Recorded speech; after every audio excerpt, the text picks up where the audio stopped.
Legenda Putri Mandalika, pengorbanan demi kedamaian. Angin laut berhembus lembut di pantai Seger, membawa bisikan masa lalu yang terus hidup dalam ingatan. Setiap ombak yang menyapu pasir, setiap desir angin yang menyentuh dedaunan kelapa, seakan mengulang kembali kisah seorang putri yang mengorbankan dirinya demi kedamaian. Di setiap sudut Lombok, nama Putri Mandalika selalu disebut dengan penuh penghormatan. Ia bukan hanya sekadar legenda, tetapi jiwa yang tetap bersemayam dalam kehidupan rakyatnya. Anak-anak tumbuh dengan cerita tentang keberaniannya. Para orang tua menuturkan kisahnya sebagai pengingat bahwa kekuasaan dan cinta sejati tidak diukur dari kepemilikan, melainkan dari ketulusan memberi. Pantai Seger, tempat di mana sang putri memilih takdirnya, tidak pernah kehilangan maknanya. Setiap tahun, orang-orang datang bukan hanya untuk menyaksikan bau nyale, tetapi juga untuk merenungkan pengorbanannya. Bagi mereka, tempat ini bukan sekadar destinasi wisata, melainkan tanah suci yang menyimpan nilai luhur tentang cinta, kesetiaan, dan pengorbanan yang tanpa pamrih. Legenda Putri Mandalika telah melampaui batas waktu, terus diceritakan di antara generasi demi generasi. Tak hanya masyarakat Lombok, tetapi juga orang-orang dari berbagai penjuru dunia yang datang dan terpesona oleh kisahnya. Ia bukan lagi hanya seorang putri dalam cerita rakyat, tetapi lambang kebesaran hati, simbol dari ketulusan yang mengajarkan bahwa cinta bukan tentang memiliki, tetapi merelakan demi kebahagiaan yang lebih besar. Malam kembali turun di pantai Seger, membawa cahaya bintang yang berkilauan di atas ombak. Setiap orang yang datang ke sini tahu bahwa Putri Mandalika tidak pernah benar-benar pergi. Ia tetap ada, dalam angin yang berhembus, dalam laut yang berkilau, dalam nyale yang muncul membawa berkah. Dan selama kisahnya terus diceritakan, selama rakyatnya masih menjaga warisannya, legenda itu akan tetap abadi selamanya. Tak ada yang menjawab. Yang terdengar hanyalah suara ombak yang terus mengalun, seolah menenangkan hati yang resah. Para pangeran satu persatu menanggalkan senjata mereka, meletakkan pedang dan busur ke atas pasir sebagai tanda pengakuan bahwa mereka telah kalah. Bukan oleh satu sama lain, tetapi oleh kebesaran hati seorang perempuan yang jauh lebih bijaksana dari mereka semua. Beberapa di antara mereka menundukkan kepala, berdoa dalam hati agar pengorbanan Putri Mandalika tidak sia-sia. Sementara itu, rakyat Lombok yang menyaksikan semua ini mulai memahami sesuatu yang lebih dalam. Mereka telah melihat betapa perpecahan bisa membawa kehancuran. Bagaimana keserakahan bisa mengorbankan orang yang paling mereka cintai.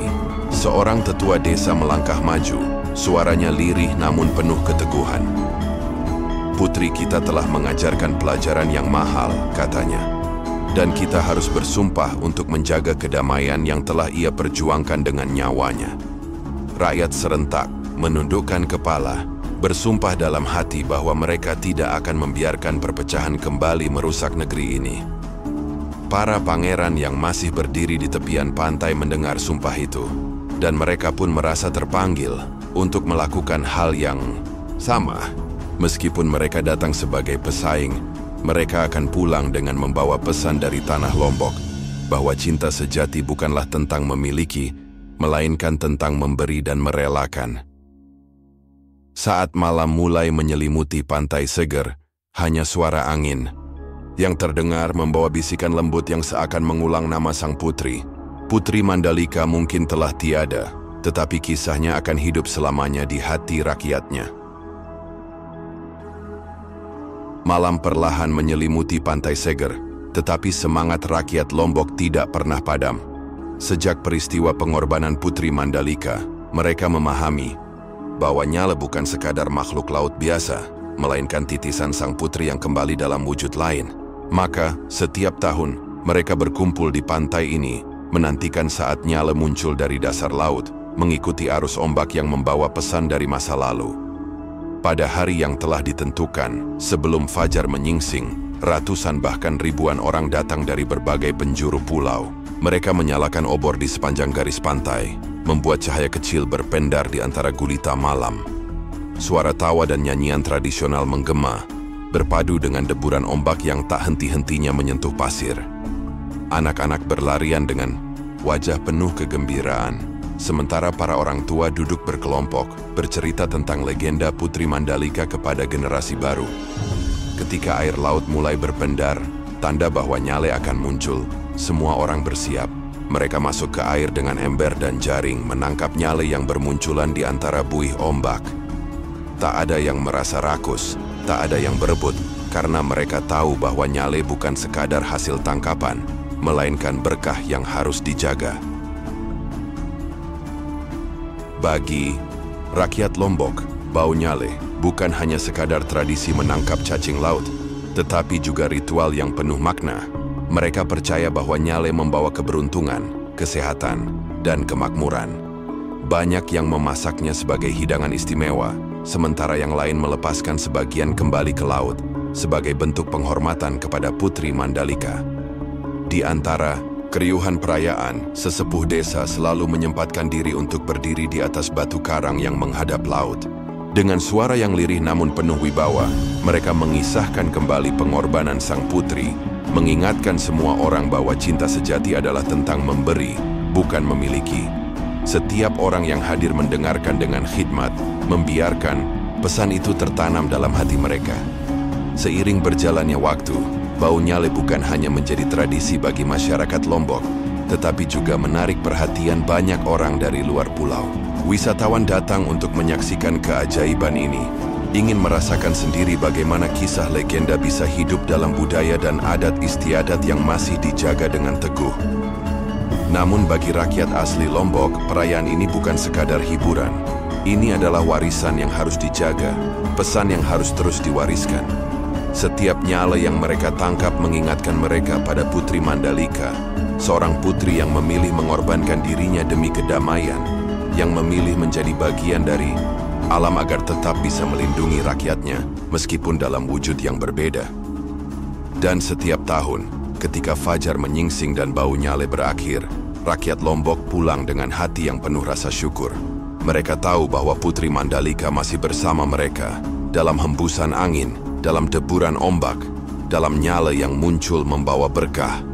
Legenda itu tidak akan pernah mati, karena telah menjadi bagian dari jiwa mereka. Angin pantai bertiup lembut, membawa serta isak tangis rakyat yang masih terisak dalam duka. Namun kesedihan yang menyelimuti mereka perlahan berubah menjadi keterkejutan ketika ombak yang bergulung-gulung tiba-tiba bersinar dengan cahaya keemasan. Laut yang sebelumnya kelam kini berpendar seperti kilauan permata yang menyelimuti permukaannya. Para pangeran yang berdiri di tepi pantai tertegun, mata mereka membelalak tak percaya. Dari dalam laut yang berkilauan, makhluk-makhluk kecil mulai bermunculan. Mereka adalah Nyale, cacing laut berwarna-warni yang menari mengikuti arus, seolah membawa pesan dari dunia lain.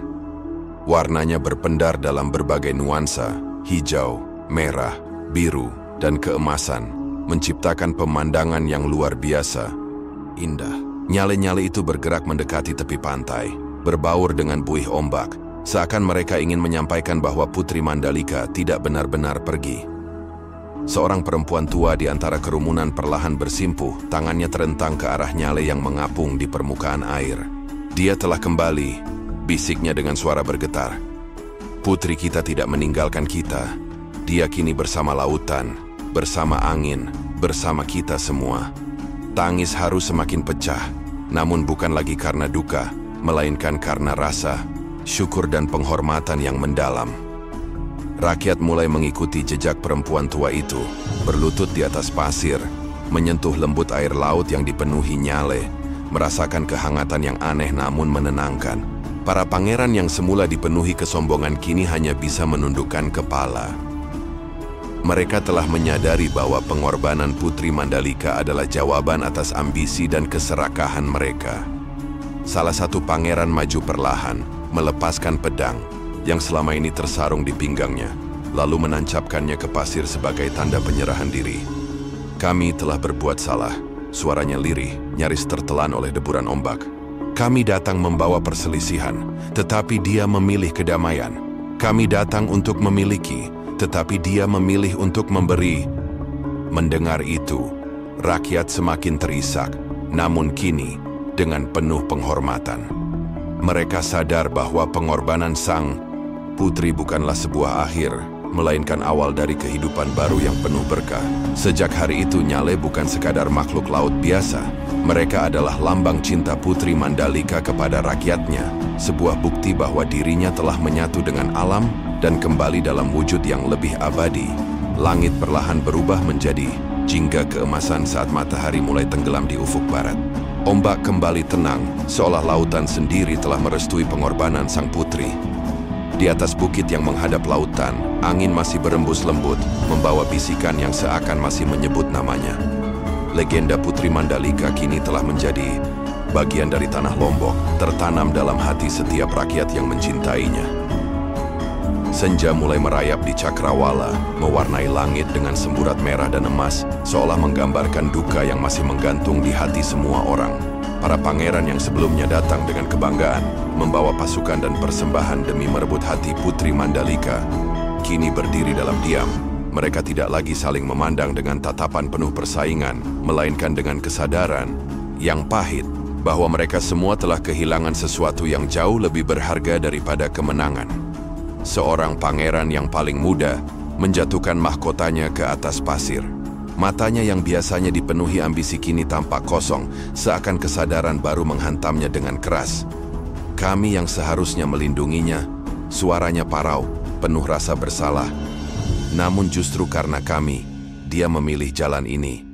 Yang lain mengangguk pelan. Beberapa mengepalkan tangan menahan air mata yang hendak jatuh. Mereka adalah pria-pria kuat yang terbiasa bertempur dan menaklukkan kerajaan lain. Namun kini tak seorang pun mampu melawan rasa penyesalan yang membakar dada. Apa gunanya kekuatan dan kekuasaan, gumam seorang pangeran dari kerajaan seberang. Di lautan Yu jika pada akhirnya kita justru menghancurkan apa yang kita cintai. Rakyat berlutut dengan air mata membasahi pipi mereka. Mereka kini mengerti bahwa putri mereka telah mengorbankan dirinya demi kedamaian. Tidak ada lagi yang perlu diperebutkan, tidak ada lagi alasan untuk berperang.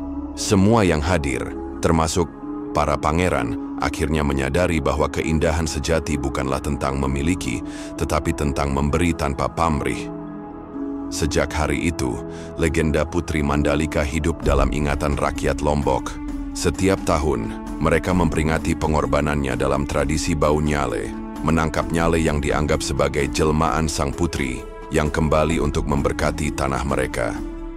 Di atas tebing yang menghadap lautan, angin terus berembus, membawa bisikan lembut yang seolah masih menyanyikan nama Putri Mandalika, sang putri yang memilih menjadi milik semua orang, bukan dengan cara hidup bersama mereka, tetapi dengan cara berkorban demi mereka. Laut yang sebelumnya tenang seketika berubah, liar, seolah merespons kehadiran Putri Mandalika di dalam pelukannya. Ombak menggulung lebih tinggi, berdebur menghantam karang, menciptakan suara gemuruh yang menggetarkan hati siapapun yang mendengarnya. Rakyat yang berdiri di tepian pantai hanya bisa menangis. Tangan mereka terentang ke arah laut seakan berharap bisa mengembalikan sang putri. Para pangeran yang selama ini bersaing justru terdiam. Wajah mereka dipenuhi keterkejutan dan penyesalan yang mendalam. Di bawah permukaan air, tubuh Putri Mandalika melayang dalam keheningan. Cahaya matahari menembus lapisan ombak, menciptakan kilauan emas yang menyelimuti tubuhnya. Ia merasakan kedamaian yang luar biasa, seolah seluruh beban yang selama ini menghimpitnya telah lenyap. Dalam hati, ia berdoa agar pengorbanannya tidak sia-sia, agar rakyatnya bisa hidup dalam ketentraman, agar tiada lagi pertikaian di antara mereka yang mengaku mencintainya. Seiring waktu berlalu, tubuhnya mulai larut dalam air, seakan bersatu dengan lautan yang luas. Namun, keajaiban terjadi. Dari tempat ia menghilang, muncul ribuan makhluk kecil berwarna-warni yang bercahaya di bawah air. Mereka bergerak lincah, mengikuti arus ombak, lalu terbawa ke tepian pantai. Rakyat yang melihatnya tertegun, tangisan mereka terhenti digantikan oleh kekaguman yang tak terlukiskan. Nyale, bisik seorang lelaki tua dengan suara bergetar. Putri kita telah kembali. Para pangeran yang selama ini berselisih pun kini hanya bisa menunduk, menyadari bahwa perebutan mereka telah mengorbankan sosok yang paling mereka kagumi. Mereka kini paham bahwa cinta sejati bukanlah memiliki, melainkan merelakan. Sejak saat itu rakyat Lombok memperingati peristiwa ini setiap tahun dalam tradisi Bau Nyale. Setiap kali Nyale muncul di permukaan laut, mereka percaya bahwa itu adalah wujud kasih sayang Putri Mandalika yang kembali untuk memberkati tanah mereka. Di tebing tempat ia melompat, angin terus berembus lembut, membawa bisikan yang seakan masih menyebut namanya. Putri Mandalika mungkin telah pergi, tetapi pengorbanannya akan selalu dikenang. Ia tidak memilih satu orang untuk dicintai, tetapi memilih untuk menjadi bagian dari semua orang, dalam bentuk yang abadi, dalam legenda yang tak akan pernah pudar. Wahai Putri Mandalika, suara itu menggema, dalam dan menenangkan, namun membawa makna yang berat. Takdirmu telah ditentukan. Kedamaian negeri ini ada di tanganmu, tetapi pengorbananlah yang akan menjadi jalannya. Jantungnya berdegup kencang, namun ia tidak merasa takut.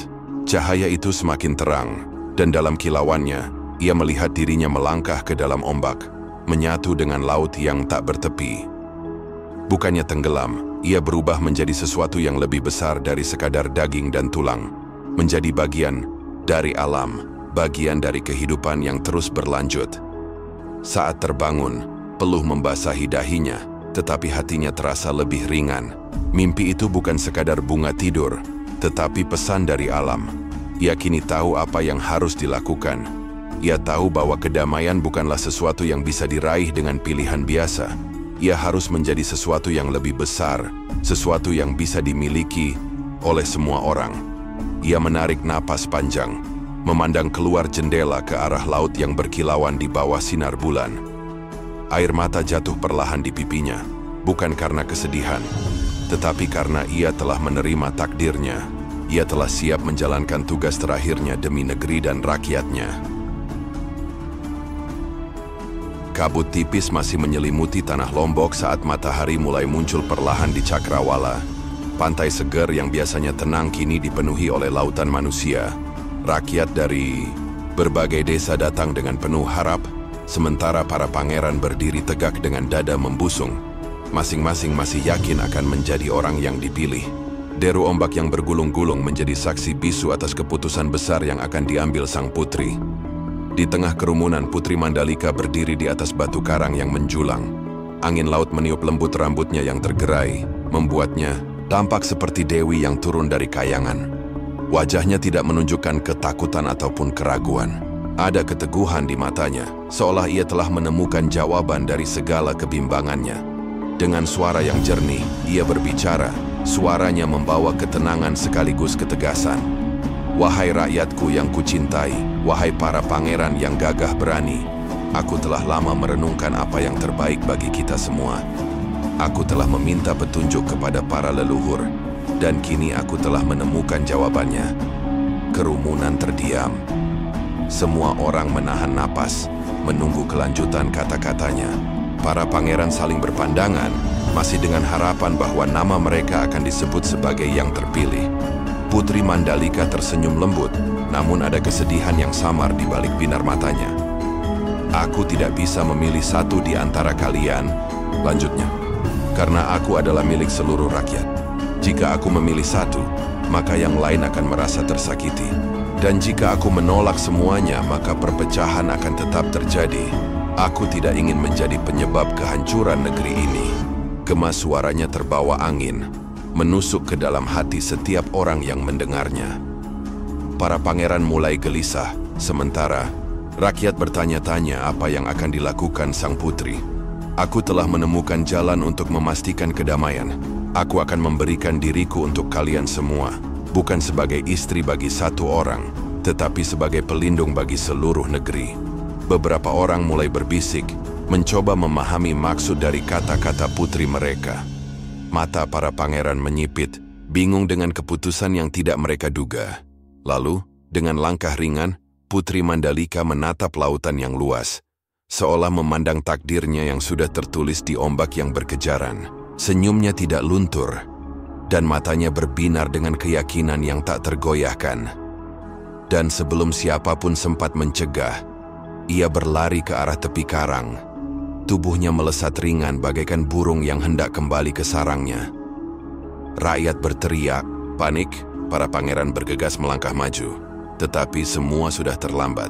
Dalam sekejap, tubuh Putri Mandalika menghilang di dalam pelukan ombak, tenggelam ke dalam lautan yang luas dan tak bertepi.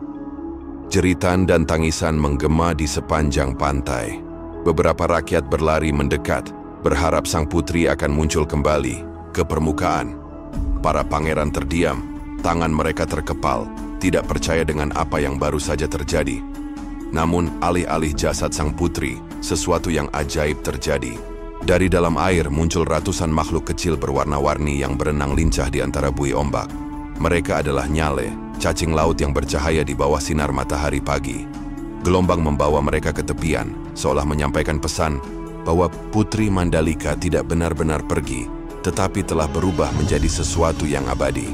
Langit Lombok yang biasanya tenang kini seolah diselimuti awan gelap yang tak kasat mata. Persaingan yang awalnya hanya berupa adu kepiawaian dan untaian kata manis berubah menjadi benih permusuhan yang mengakar. Setiap pangeran yang datang membawa harapan kini dihantui oleh ketakutan. Ketakutan akan kalah, ketakutan akan kehilangan kehormatan, dan ketakutan akan pulang dengan tangan hampa. Di aula istana, senyum yang semula ramah mulai tergantikan oleh tatapan tajam. Percakapan yang awalnya dipenuhi sanjungan kini disusupi sindiran halus. Setiap pangeran berusaha menunjukkan keunggulannya, baik dengan kata-kata, sikap, maupun hadiah yang lebih berharga. Namun mereka sadar bahwa hanya satu yang akan dipilih, dan masing-masing bertekad untuk memastikan bahwa pilihan itu jatuh pada dirinya. Di malam-malam yang sunyi, di balik tembok istana yang megah, bisikan-bisikan tersembunyi mulai beredar. Para pengawal berbaju besi sering terlihat berbisik di sudut-sudut gelap, membawa pesan dari satu pihak ke pihak lain. Para penasihat kerajaan mulai khawatir, menyadari bahwa situasi ini bukan lagi sekadar perlombaan, melainkan awal dari peperangan. Beberapa pangeran bahkan mulai membentuk aliansi rahasia, berjanji akan menyingkirkan saingan mereka dengan cara apapun. Di luar istana, keadaan semakin mencekam. Penduduk desa mulai gelisah, menyaksikan pasukan asing berkeliaran di sekitar pemukiman mereka. Kuda-kuda perang yang gagah ditambatkan di pelataran, pedang-pedang yang tajam diselipkan di balik jubah para pangeran. Di sudut pasar, para pedagang membicarakan kemungkinan buruk yang bisa terjadi. Jika satu pangeran dipilih, bagaimana dengan yang lain? Bisik seorang lelaki tua sambil menatap gelisah ke arah istana. Mereka tidak akan menerima kekalahan begitu saja. Aku takut perang tak bisa dihindari, saut seorang ibu yang tengah menggenggam erat tangan anaknya. Desas-desus semakin liar. Beberapa orang mengaku mendengar percakapan rahasia tentang penyergapan, tentang rencana-rencana kotor yang disusun dalam bayang-bayang malam. Beberapa pangeran yang merasa posisinya terancam mulai mengutus mata-mata untuk mengawasi lawan mereka. Kepercayaan di antara mereka perlahan sirna, digantikan oleh kecurigaan dan dendam yang membara. Di dalam kamarnya, Putri Mandalika duduk di tepi ranjang, menatap bayangannya sendiri di permukaan cermin perak. Hatinya diliputi kegelisahan yang semakin berat. Ia tidak pernah meminta semua ini. Ia tidak pernah menginginkan persaingan yang membawa kehancuran bagi negerinya. Pandangannya beralih ke jendela, melihat cahaya bulan yang menggantung di langit. Ia tahu bahwa keputusan harus segera diambil. Tetapi keputusan seperti apa yang bisa menghentikan bencana yang semakin dekat? Dari kejauhan, bunyi derap kaki kuda yang berat mulai terdengar. Suara besi beradu menggema di udara malam. Hati rakyat, Lombok semakin mencekam. Bayangan perang sudah terasa di ambang pintu. Malam semakin larut, angin berembus lembut dari celah jendela istana, menggoyangkan tirai sutra yang bergelayut di tiang kayu berukir. Cahaya bulan jatuh ke lantai marmer, menciptakan bayangan panjang yang seolah menari di keheningan. Putri Mandalika duduk di pembaringan, tatapannya kosong, pikirannya melayang jauh di antara gemuruh hati dan kecemasan yang tak kunjung reda. Hatinya terbelah antara keinginan untuk menjaga kedamaian dan ketidakmampuannya untuk memilih. Jika ia menerima satu pangeran, maka ia akan menjadi penyebab kehancuran bagi yang lainnya. Jika ia menolak semuanya, maka pertumpahan darah tetap tak terhindarkan. Ia adalah putri yang dicintai rakyatnya, dan takdirnya bukanlah untuk membawa penderitaan. Namun, apa yang bisa ia lakukan? Malam-malamnya kini tak lagi penuh dengan ketenangan. Setiap ia memejamkan mata, suara pedang beradu menggema dalam benaknya. Jeritan rakyat yang ketakutan menyusup ke dalam mimpinya. Ia bisa melihat bayangan perang yang akan terjadi. Tanah yang subur akan ternoda darah, istana yang megah akan menjadi abu, dan desanya yang damai akan hancur oleh keserakahan para penguasa. Dengan hati yang berat, ia berlutut di atas lantai dingin. Tangannya saling menggenggam erat. Bibirnya bergetar melafalkan doa. Wahai leluhurku, wahai dewa-dewa penjaga negeri ini, tunjukkanlah jalan bagi hamba. Berikanlah petunjuk agar rakyatku selamat. Aku rela melakukan apapun demi kedamaian. Seiring dengan doanya yang lirih, angin malam berembus lebih kencang, membawa aroma laut yang pekat. Lilin-lilin di kamarnya bergetar, nyalanya berkedip seolah ikut mendengar jeritan hatinya. Rasa kantuk yang mendalam tiba-tiba menyergapnya, membuat tubuhnya limbung, dan tanpa sadar ia terlelap dalam keheningan malam. Dalam mimpinya, ia melihat dirinya berdiri di tepi pantai, di bawah langit fajar yang bersemburat merah dan keemasan. Ombak berbisik lembut di kakinya, membawa suara-suara samar yang terdengar seperti bisikan para leluhur. Dari dalam lautan, cahaya lembut muncul, menyelimutinya dalam kehangatan yang tak bisa dijelaskan. Mentari pagi menyinari hamparan perbukitan hijau yang membentang luas, membiaskan warna keemasan di permukaan laut yang tenang. Ombak berkejaran di tepian pantai, berbisik lembut di antara bebatuan karang yang berdiri kokoh. Burung-burung camar terbang rendah, menciptakan bayangan di atas pasir putih yang masih basah oleh embun malam. Aroma garam bercampur wangi bunga liar menguar di udara, mengiringi langkah-langkah ringan seorang gadis berbalut kain sutra berwarna lembut. Tatapan mata yang bening itu menyapu setiap sudut desa, melihat anak-anak kecil berlarian dengan tawa riang sementara para ibu menenun kain di beranda rumah mereka. Laki-laki tua duduk berjejer di bawah pohon rindang, berbincang tentang panen yang akan datang. Setiap orang yang bertemu dengannya menundukkan kepala dengan penuh hormat, menyambutnya dengan senyum tulus. Ia berhenti sejenak, menatap seorang perempuan tua yang tengah memanggul kendi air, napasnya tersengal. Dengan sigap, tangannya yang halus menyentuh kendi itu, membantunya membawanya hingga ke halaman rumah. Sang perempuan tua mengucap syukur, menatapnya dengan mata berkaca-kaca. Gadis itu hanya tersenyum, lalu melangkah kembali, menyusuri jalanan berbatu yang mengarah ke tepian pantai. Angin lembut memainkan helaian rambut panjangnya, seolah berbisik memuja keelokan yang dimilikinya. Namun, di balik wajah yang seindah rembulan, tersimpan keteguhan hati yang lebih bercahaya dari kilauan mutiara. Setiap langkah yang diambilnya bukan sekadar perjalanan, tetapi wujud kepedulian yang mengakar dalam jiwanya. Baginya, kebahagiaan bukan hanya tentang dirinya, melainkan tentang seluruh rakyatnya yang hidup dalam damai dan sejahtera. Angin membawa kabar ke berbagai penjuru negeri tentang seorang putri jelita yang tak hanya cantik parasnya, tetapi juga lembut hatinya. Dari daratan seberang hingga kerajaan-kerajaan di balik gunung, para pangeran mendengar kisahnya dan berlomba-lomba datang ke tanah Lombok, membawa harapan untuk meminang gadis yang mereka anggap sempurna. Di pelabuhan, kapal-kapal megah berlabuh, satu persatu. Para pengawal berpakaian kebesaran turun dengan gagah, diikuti para pangeran yang berbalut jubah sutra berhias sulaman emas. Kuda-kuda pilihan yang dihias permata melangkah anggun di jalanan berbatu menuju istana. Di tangan mereka terdapat peti-peti berisi emas yang berkilauan, batu permata sebesar telur burung, dan kain sutra halus yang hanya bisa dimiliki oleh kaum bangsawan. Istana menjadi semakin ramai dengan kehadiran para tamu terhormat. Aula kerajaan yang megah dipenuhi aroma dupa yang dibakar untuk menyambut kedatangan mereka. Di singgasananya, Putri Mandalika duduk dengan anggun, menyaksikan satu persatu pangeran mempersembahkan hadiah mereka. Ucapan manis terlontar dari bibir mereka. Pujian tentang kecantikannya mengalir bagaikan air sungai yang tak henti. Setiap pangeran merasa dirinya adalah yang paling layak, yang paling kuat, dan yang paling pantas mendampingi sang putri. Namun, semakin banyak pangeran yang datang, semakin besar pula ketegangan yang tumbuh di antara mereka. Tatapan yang semula penuh pesona berubah menjadi pandangan penuh persaingan. Bisikan-bisikan lirih di sudut aula mulai berisi tantangan tersembunyi.